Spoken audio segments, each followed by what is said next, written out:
Hello friends, আজকে শিবরাত্রি। তো আমার মনা খুব এক্সাইটেড, তোমরা দেখতে পাচ্ছ। তো সবার ফার্স্টে চলে গেছি একটা মন্দিরে, আরও অনেক জায়গায় যাবার আছে। তোমরা কেউ স্কিপ করো না, পুরো ভিডিওটা দেখতে থাকো। সবার ফার্স্টে আগে ঠাকুরকে স্নান করাবো, তার জন্য সরঞ্জাম শুরু করেছি। ঘি, মধু, তারপরে তিল, চাল দিয়ে আগে ঠাকুরকে স্নান করাবো। দেখো আমি জল ঢালছি ঠাকুরের মাথায়। তো তারপরে ডাবের জল, নারকেলের জল দিয়ে স্নান করলাম। তারপর আমার মনা তো ওখানে লোক দেখতে ব্যস্ত। তারপরে চলে আসলাম আমরা ক্ষেত্রপাল বাবার মন্দিরে। তো আমি লাইনে দাঁড়িয়ে আছি, মেয়ের বাবার কোলে বসে আছে। তো এখানে এত ভিড়, কে আগে জল ঢালবে সেটা নিয়ে মানুষ ব্যস্ত। তো একটা সেলফি তুলবো ভাবলাম, তো মেয়ে তো কিছুতেই ইন্টারেস্টেড না। তো এখানে মেয়ে হচ্ছে গিয়ে হনুমান দেখতে ব্যস্ত, হনুমানকে একটা কলাও দিয়েছে মেয়ে।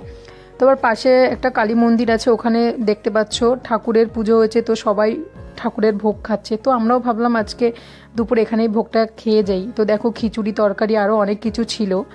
তো দেখা হবে নেক্সট ভিডিওতে। কেউ যেতে যেতে ওং নমঃ শিবায় বলতে ভুলো না। সবাই সুস্থ থেকো।